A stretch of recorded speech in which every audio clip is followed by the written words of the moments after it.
Unlock the power of your mind. This is Provocative Enlightenment with Eldon Taylor. Welcome to another hour dedicated to the discovery of illumination. Provocative though we may become, it is all in an earnest, open-minded attempt at becoming enlightened.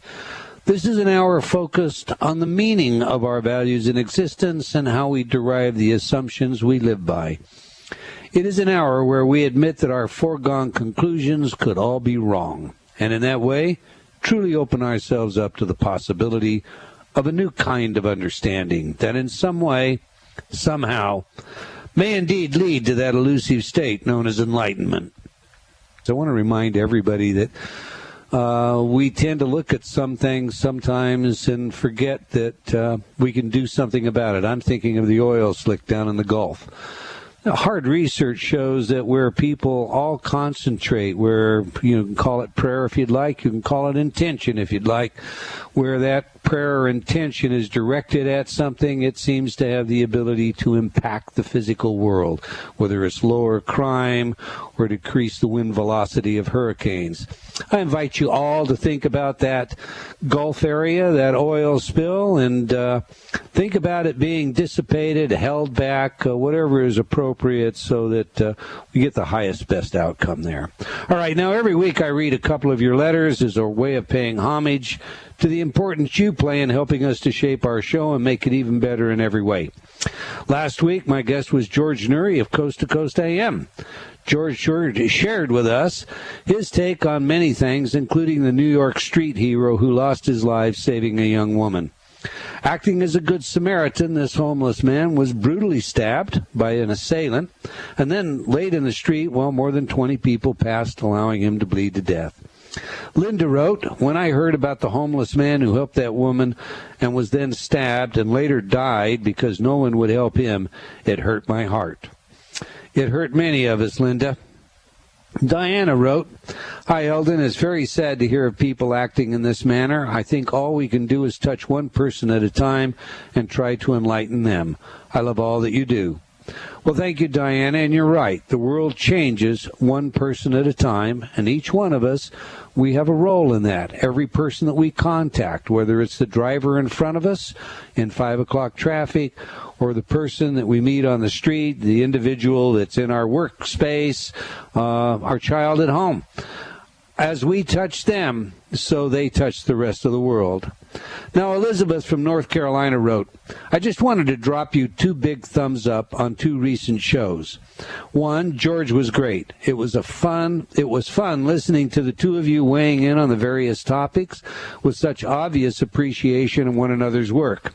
And did I actually hear someone on Hay House Radio make the argument for gun ownership? Hallelujah. It's not a matter of whether I'm pro or con, but that you broke the mold. Well done. Secondly, and I certainly don't mean to get into the obvious inner Hay House politics, but thank you for holding that obnoxious power versus force author's feet to the fire. I tuned in to that show and could not believe what I was hearing. Not only could the guy not clearly articulate, let alone defend his point, but he was simply incredibly rude to your callers. Your show is clearly named, and we are so fortunate to have you on the air. Keep up the great work." Well, thank you, Elizabeth. I appreciate your feedback. I don't know about any Hay House politics either. We just try to call it as we see it. I'm glad you enjoy the show. Okay, that's almost it for our letters today, but I do invite you to opine by leaving comments on my website or by joining me on Facebook. I do read all of your letters, including those that don't make it to our show, and they do impact our programming. Thank you. I have one more letter to share with you, but to keep it in context, let's jump to today's subject.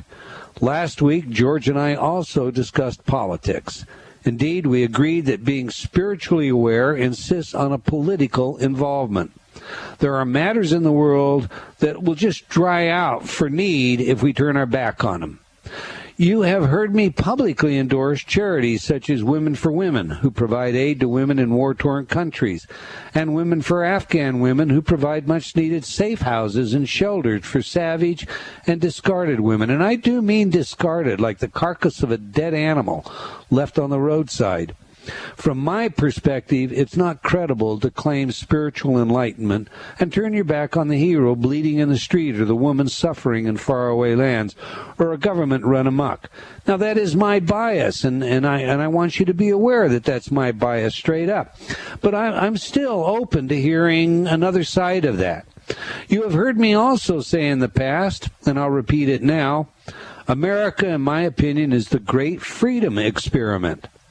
What will we choose? Do we choose to take care of, be taken care of, be those that care for ourselves, the independent, the self-reliant? Or do we choose bigger government? Do we give away freedoms in the name of patriotism? Or do we insist on retaining our constitutional rights? Do we surrender all that has made this country the great nation that it is in order to become a second-rate caretaker nation? Are we currently vilifying those who have worked hard and invested in the American dream, built some wealth, and provided much-needed jobs? What does spread the wealth mean, after all? What's it mean to you? Now, 3 weeks ago, our guest was Harv Eker, and we discussed his book, Secrets of the Millionaire Mind. Now, the letter I'm about to share with you, and my answer bears directly on today's program, so here it goes. Jeff wrote, I love most of your shows and what you do, but the show with Harv Eker made me physically sick, because what it showed me was how far the New Age world is moving toward conservatism in this country. To say that to be broke means you aren't successful is insane and insulting. I work with a great deal of social workers who fight very hard in a world where children are sex workers, are HIV positive, are starving to death on Santa Monica Boulevard in Los Angeles. I have friends who go out at night and work with 12-year-olds who have sex for money. These people spend most of their day fighting for the betterment of these kids, and they might make $29,500 a year, and usually do not get health insurance. And I do not think they are entitled just because they believe they should have access to health insurance. And I do not think they are less successful than that man you had on your show just because they did not go start their own business and make $1 million. We make choices in life. Some of us start programs and write books like Harv. Some of us choose harder paths and go out into the trenches where we are not respected, where federal funding cuts all funds to these kids who are literally dying on the streets, and in the implication that they should just give that up and go be millionaires or they will not be considered successful makes me want to puke. Seriously, Eldon, how can that be true? This idea that money is the marker of prosperity or success, I have watched this kind of mentality build and build within New Ageism. Jeff continues, I have been very lucky in life. I was born into a very rich family, and I was always taught that money means one thing and one thing only. I am more responsible to the world and the people I share the world with because I have money. All right. Now, thanks for the letter, Jeff. First of all, no one said that to be broke meant you were bad or a failure or anything like that. I appreciate the work of all who dedicate their efforts to aiding our fellow human being. Indeed, I have praised the likes of Mother Teresa and often spoken in defense of the defenseless. That said, I must have had a different lens on than you when I listened to Eker. His plan is to give 10% of everything to charity to those children on the street. It is his take and mine that money is not inherently evil, and indeed it can be a great power for good. And if you want to make more money, just help more people. It sounds like you might believe that as well, but you were born to money, and there is no guilt in that. We were addressing making money. Not everyone wishes to emulate some of your friends any more than everyone wishes to emulate Harv Eker. Our show is willing to look at both sides of the coin, but I do admit to being rather conservative. I want charity for those who need charity, but not for those who choose to work the system and go on the proverbial dole. I believe in working our inmate population for their welfare, as well as society's, and I believe that if one is able to work, if they are unemployed, accepting unemployment, we should use them as a resource to assist those who cannot. Unemployed construction workers, for example, want to work. So give them a job building or renovating housing for the poor and for our seniors and so forth, and pay them with their unemployment for those services. We'd all be better off if this were the case. I don't have the time now, but there are studies that actually show that the more you give someone, the more they expect and the less they appreciate it. The giving does not make a better person out of the recipient. Instead of a Marxist attitude unto those according to their need and from those according to their ability, translating to money alone, let's make it apply to sweat as well. If you're able to work, then work. Okay, now that's my opinion anyway, and I welcome your thoughts, so feel free to scold me anytime. I grew up in a very blue-collar home where my mother worked in Welfare Square for our canned goods. My father carried a gun all of his life, either during World War II or later as a government employee. I began paying room and board and covering my school costs at the age of 12, money I earned from working in the sugar beet fields and paper route. So I do believe we can set our destinies to serve our fellow mankind in our own way, many different ways, and rise out of poverty in the process. And by the way, government employees all get health insurance, so that's not even a valid argument. All right. I know what I think of all this, but we want your input as well. You can join us. All right, I think I've set the stage now. We'll burn up some phone lines today. Our guest is Mr. Hossca Harrison, and he has been with us before. He is a favorite of mine, a great guest, a truly knowledgeable person, an internationally sought-after speaker, author of the book Tide of Change, and a channel for Jonah, as well as a world traveler and the founder of the Jonah Life Institute. Those of you that follow our show should remember when Hoska emailed us from Greece, addressing the rioting and financial crisis there. We touched on the idea of the subliminal force in the world during his last visit, and I promised we'd get him back. Indeed, according to Hoska, a major global subliminal campaign started in autumn of 2009 and will substantially increase during the winter of 2010. Further, it is time for all of us to become much more proactive as opposed to passive about matters in our world. Hoska is here today to explain all of this and more, and to provide his insight into the role of politics and spirituality. Welcome back to Provocative Enlightenment, Hoska Harrison. Hello, Eldon. Great to talk to you again. Oh, it's indeed my pleasure, sir. I'm looking forward to today.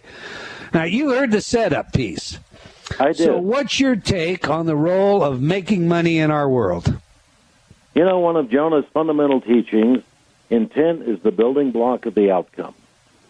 You know, I've in my 30 years of working with people as a medium, I've met millionaires, I've met billionaires.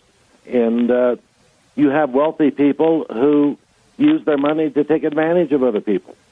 But I've also met many wealthy people who use that money to greatly assist people in need around the world, helping the starving children in Africa, helping the child prostitutes, as you mentioned, in Santa Monica or New York or San Francisco, wherever they may be. You know, money is not bad. It's what you do with it.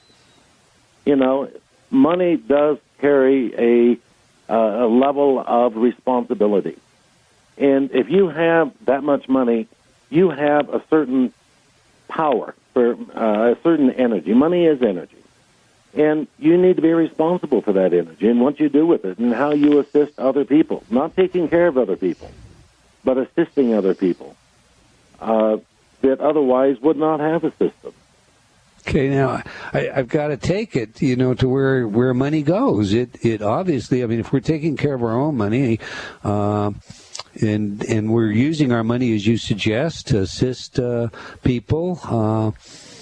What do you think of the present global financial situation, and more particularly how it's being addressed? You know, I spent almost a month in Europe recently, and particularly in Greece, and I find it amazing what is occurring there, and it's a very subliminal campaign, if you call it, a very subliminal energy that's going on. You have Northern Europe almost reacting to Southern Europe in ways that people aren't really fully seeing or recognizing. You know, the people in Germany, including politicians, are referring to Greeks as pigs. Now, to explain that statement, this pigs is spelled P-I-I-G-S, and it stands for Portugal, Ireland, Italy, Greece, and Spain. And all of these countries are on the verge of collapse, economic collapse. Now, Germany has stepped forward and said, okay, we're going to bail you out, but nothing's free. You know, they want something in return. Now, after Greece, I went to Egypt for a while, and I was reading the papers there in Egypt, and they were saying, you know, the Chancellor of Germany is saying, Greece will do what we say, when we say it, and how we say it. You know, it's very interesting to see what is going on in the European Union, but it's not just the European Union, it's worldwide. These countries are slowly, in my opinion, being taken over, and I know that right now there's a lot of Greek people listening to this interview in Greece, and I think they're understanding more after Jonah's message that he gave to them of what's really occurring, not just in Greece, but in the entire world economy. Things are changing, but they're changing to bigger government, more control, more manipulation. And I feel go ahead. I'm just going to ask then, what do you think the end game is? I mean, what's the true agenda? Because it sounds like we're talking about a conspiracy, maybe even a global conspiracy. You know, look at the housing collapse in the United States. All of these people losing their homes. Where do the homes go to? Who's going to collect those homes and resell them, and how many billions of dollars are going to be made off of people losing their home, losing their life savings? You know, you can take that consciousness of corporate America, and you can apply it to corporate Europe, corporate China, whatever country you would place it on. But in Greece, there's also been talk of Greece selling their islands. Now, it's also known in Greece that the northern Greek islands has oil that has not been tapped. So it makes you wonder, okay, what's really going on here? It was Germany that actually mentioned perhaps Greek needs to start selling their islands. Well, it'd be interesting to see to who they would sell the islands to and who would go after the oil. So there's always these secret, hidden agendas that are going on. Okay, now you're a business person from years past, and so I call partly on that acumen. But you are also the channel for an ascended being, for a being from another dimension, Jonah. And Jonah is here. Correct me if I get this wrong. Basically, to awaken our consciousness, to bring peace and love to our world. And so your comments are somewhat, I mean, I guess I hear your comments, and it sounds to me like this is the businessman. Is this also consistent with the teachings that Jonah is delivering right now? The teachings of Jonah is you need to be proactive and not passive.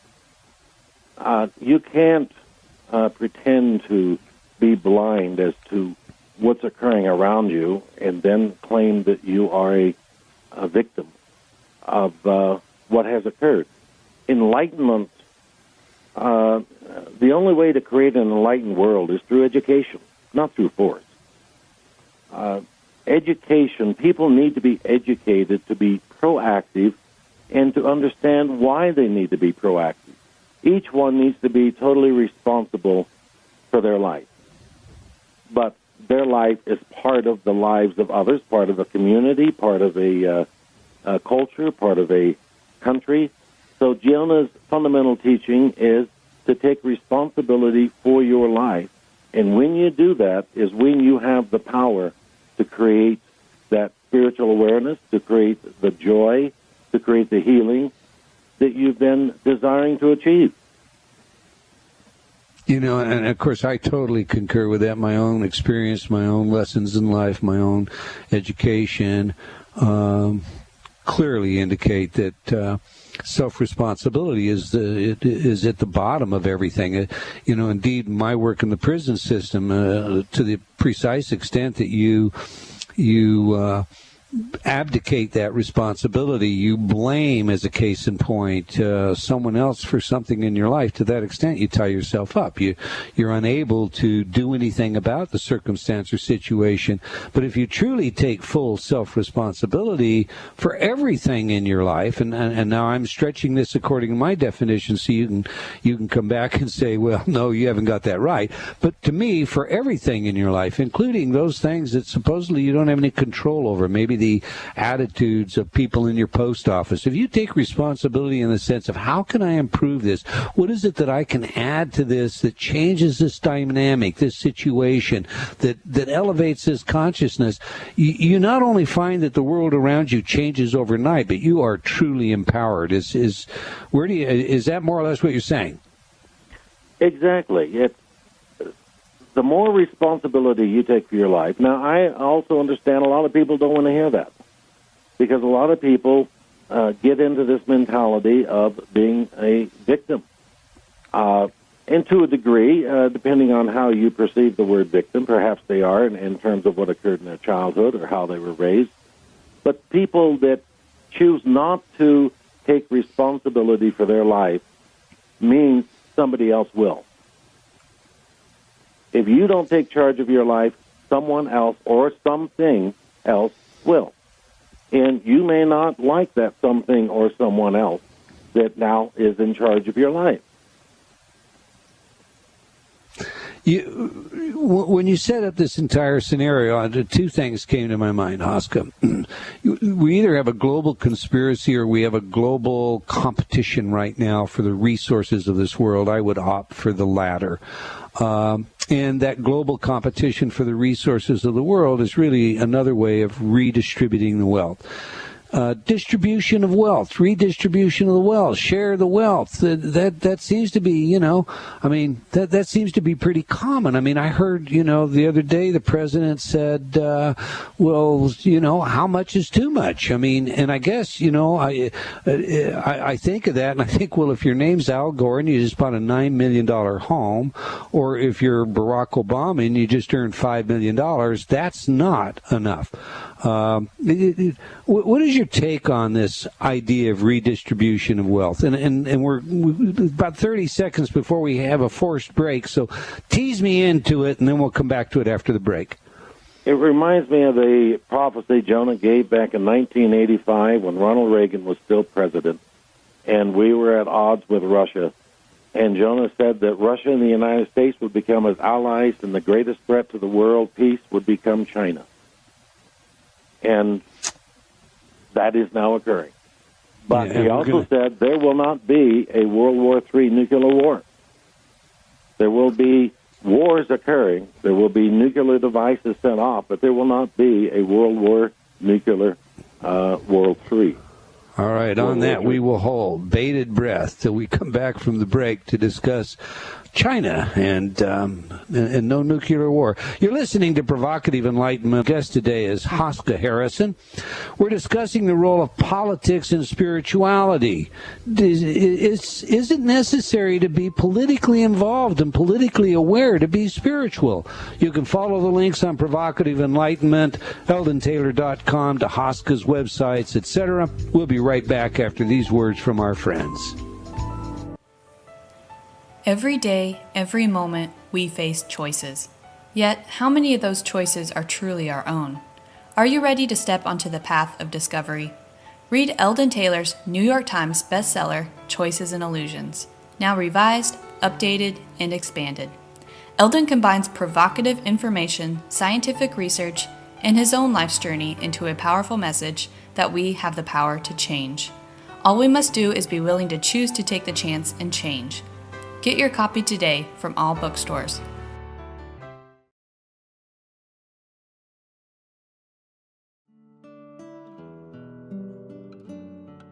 Have you talked to yourself lately?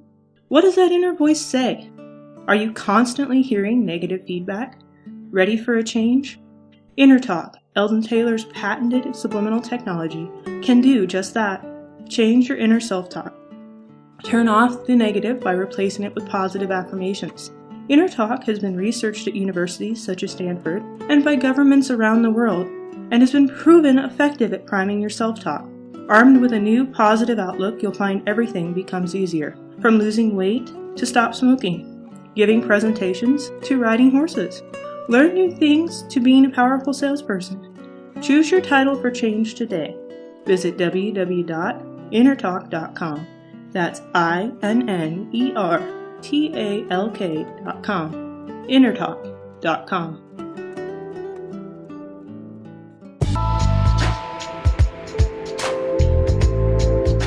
Unlock the power of your mind. This is Provocative Enlightenment with Eldon Taylor.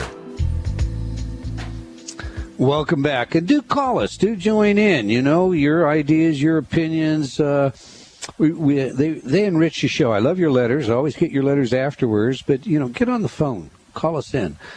Join us. My guest today, Hossca Harrison. You got a couple of seminars coming up, too. One in Colorado, one in Switzerland. Don't you, Hoska? I do, in Denver, Colorado, on May 21st, 22nd, and 23rd, Transcending the Shadow of Human Experience. And information on that seminar is on my website, JonahLifeInstitute.com. And then in July, in Zurich, Switzerland, on July 24th and 25th, Walking Out of the Shadow of Pain. Jonah will teach 7 keys to releasing pain. There are 2 different subject matters. The Switzerland is spoken in my newsletters, not on my website. But the Denver intensive is on my website for further information. Well, and your website's rich, so they can get the newsletter by looking for the newsletter on your website or sign up for it as well. They can sign up for the free newsletter about articles on healing and questions submitted to Jonah that are answered in the newsletter. And you can look at past newsletters also on my website. Okay, now you cover lots of subjects, and I kind of like that, you know, but that's because you have this, you know, access to this ascended being, all right?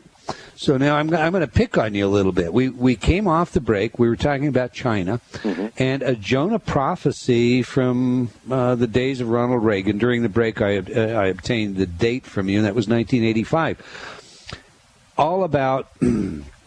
there might be nuclear, but it won't be a nuclear war, and it seems that there's going to be this competition for wealth. Now, anyone that pays any attention to the world of politics and a current history knows that China right now is, they're essentially going out. They're going to, especially third world countries, they're buying mineral rights to totally untapped resources. I mean, if they deem that they believe there is copper in a given place, they buy the mineral rights despite the fact that it's never been mined, copper hasn't been uncovered, and they're buying these rights for resources, the important resources throughout the world. They're buying them in third countries, or third world countries, I should say, as I said earlier, where there are no treaties, where we will do no dealing of that kind.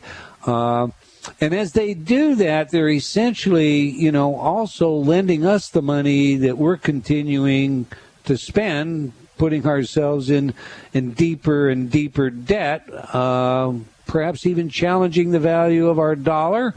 How does this real world scenario, as we have it today, and correct any of it that I may have gotten wrong in your opinion, how does that fit with the prophecy of Jonah from 1985? Well, in this prophecy, a lot of people were concerned there was going to be a nuclear war between Soviet Union and the United States. And Jonah said, no, there's not going to be. That they'll actually become as allies, and China, he referred to it as the land of the dragon, would become the greater threat.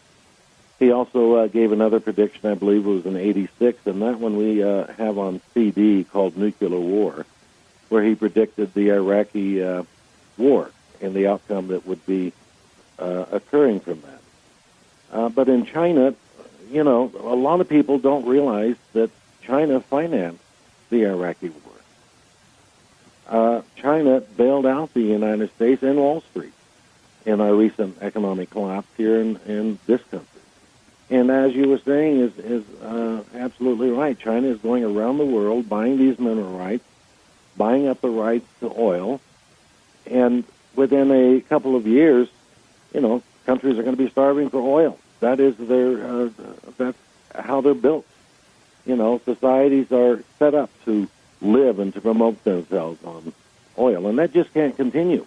But if it doesn't continue, if it stops all of a sudden, it's going to create massive economic collapse around the world.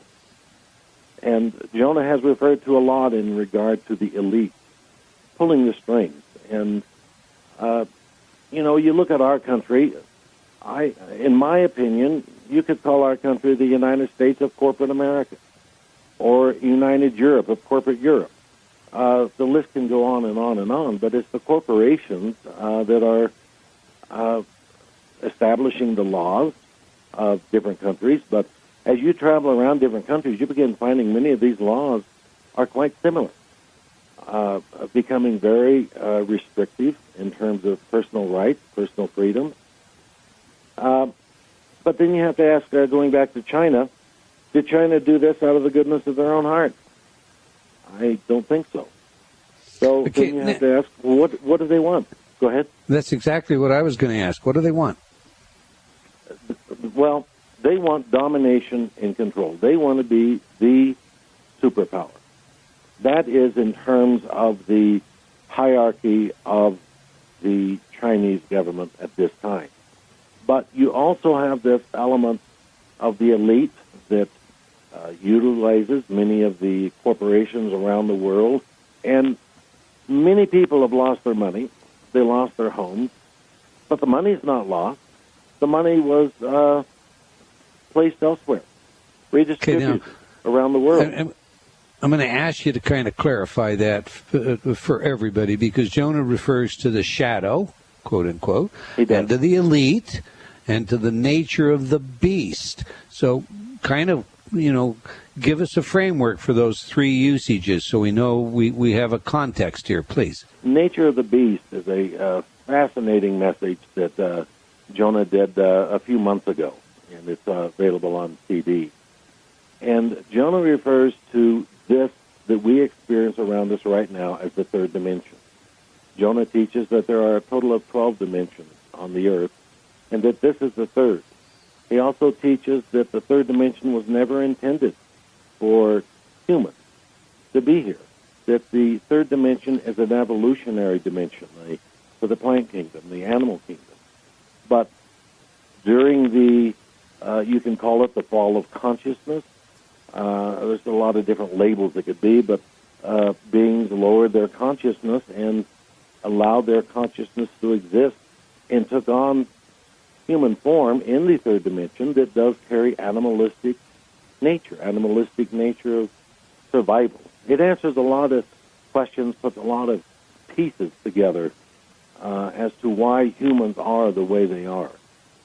But the elite, he has also spoken. So, before you get down to the elite, is the fact that we had this fall of consciousness. I just want to make sure I'm clear on this. The fact that we had this fall of consciousness, placing us in this third dimension world where we weren't really intended to be, that's the explanation for why there's so much greed, anger, lust, hurt, pain, and so forth in our world?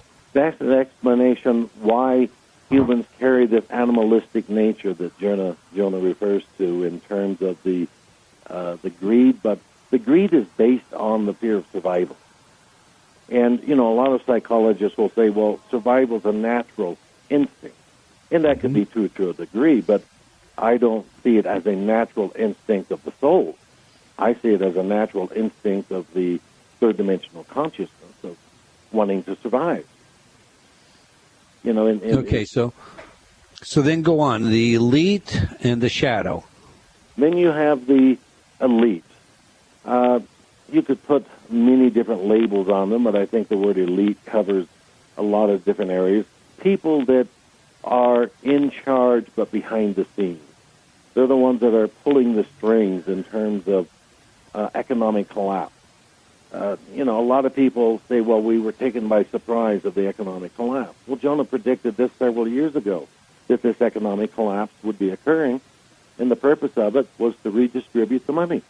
It's exactly what's occurring. The stock market was at 14,000 when he made that prediction.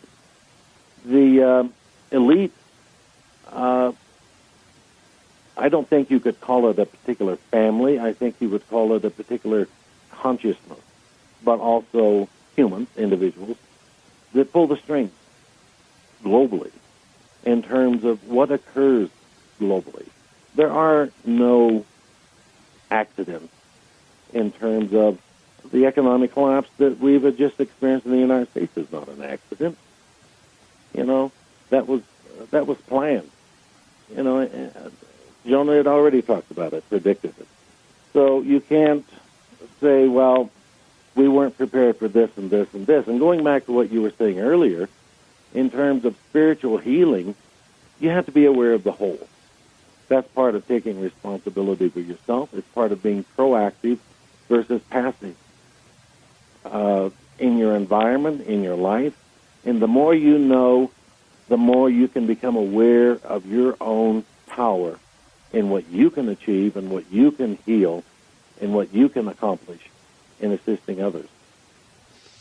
Okay, now tell us about the shadow.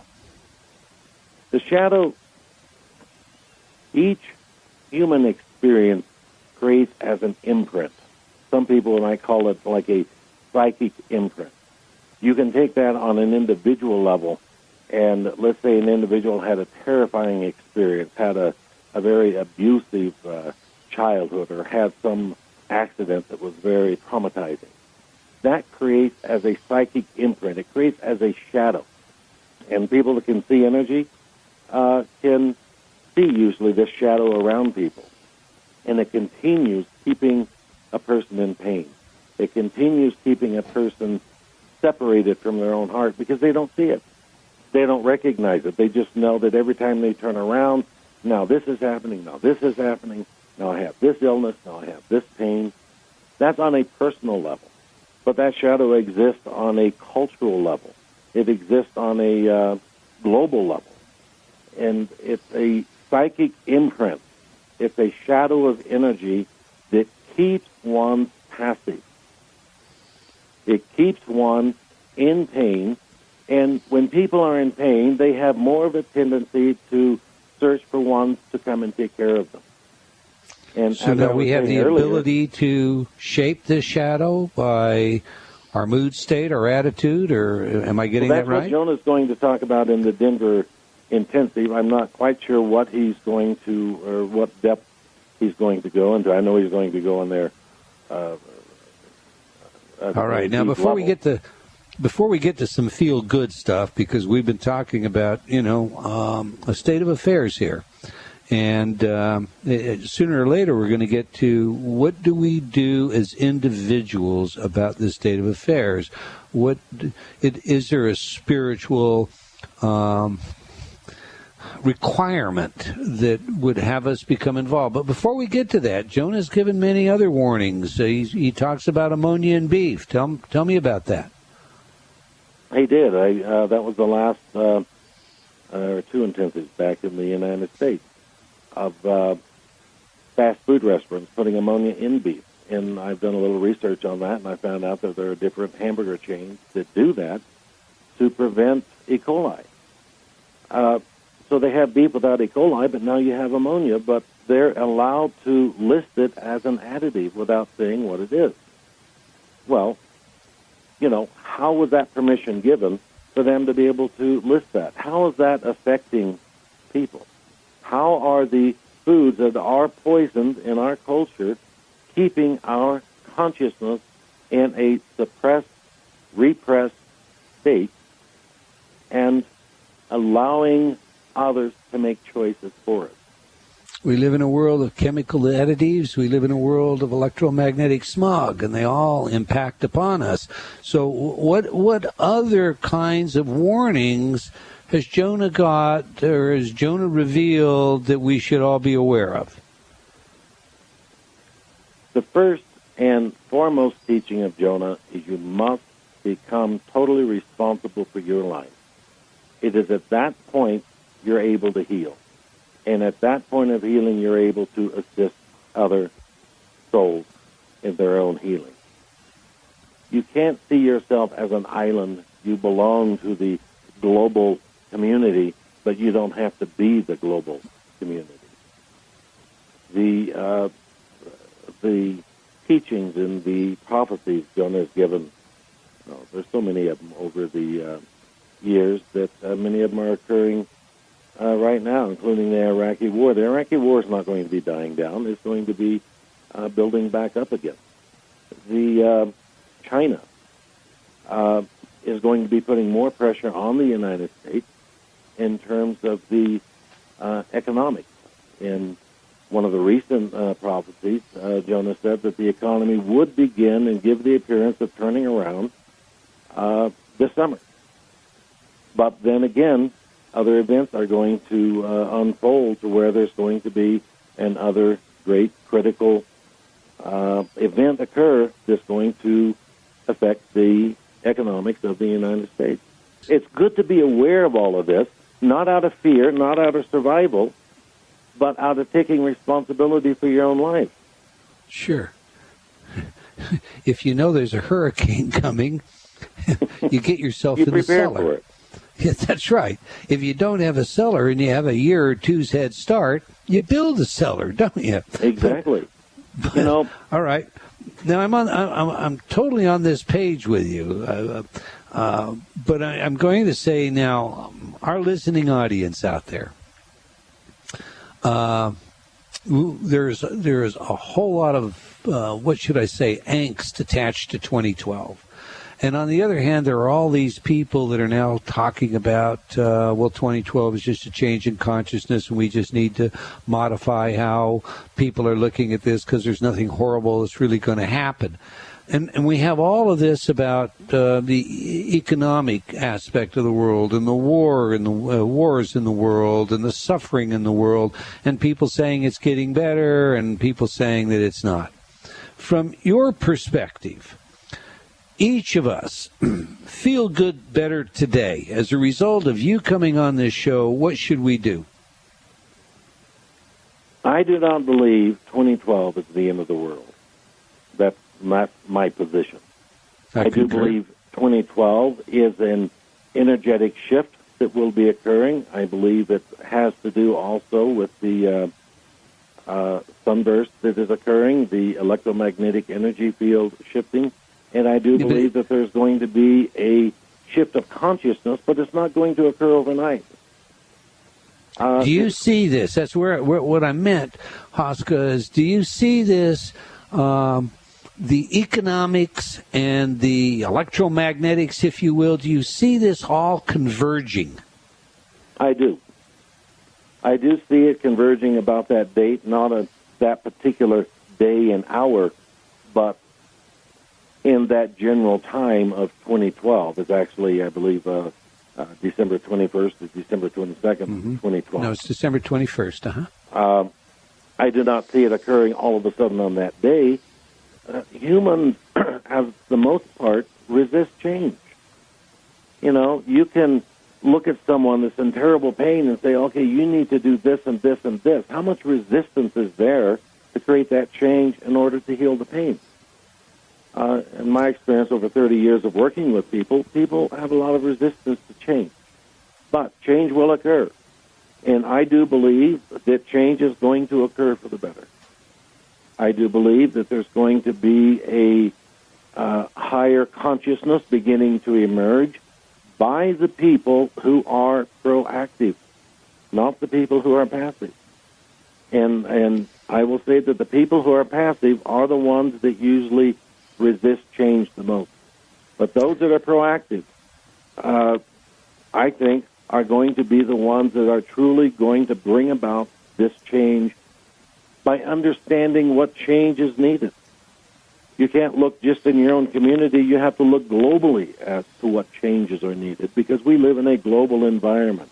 Okay, now I have a friend of mine, a psychologist that also I guess we'll just say is also psychic. He's definitely gifted. This friend of mine explains it this way. He says, with 2012 coming up and some of the changes in planetary alignment and we're getting some pressure, some, if you will, see it as pressure being placed upon consciousness. And when this pressure comes on, those people that aren't prepared, well, they're unable to handle this change. And as a result, we see abreactions of the kind that we think of as being disturbances, psychological disturbances. And those that are prepared, those are the people whose consciousness will actually shift. Am I understanding you to basically be validating that idea? That's another way of saying exactly what I said, yes.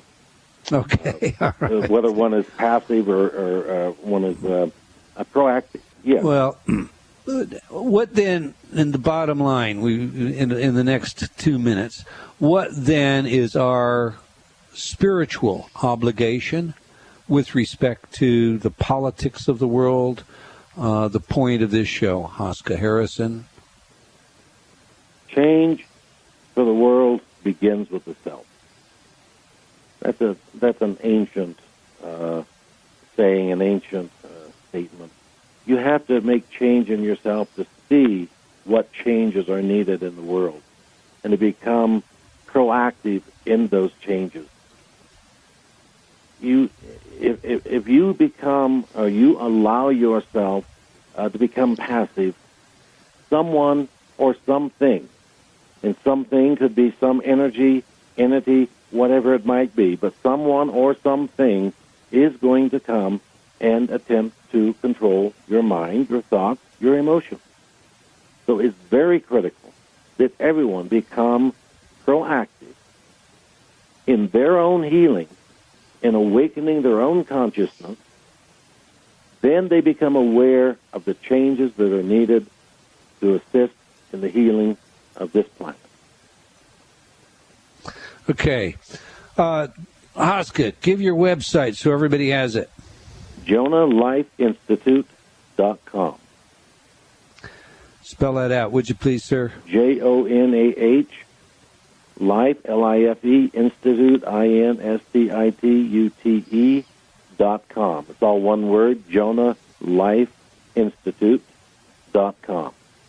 Great. We offer a free newsletter that comes out between once and twice a month with articles on healing that I write, as well as questions submitted from you to Jonah that he answers in each newsletter as well. Okay, we appreciate you being with us today, Hoska. It's been an interesting subject. I was raised with the idea that you never talk about religion and you never talk about politics. Two things that may engage the enemy, I guess.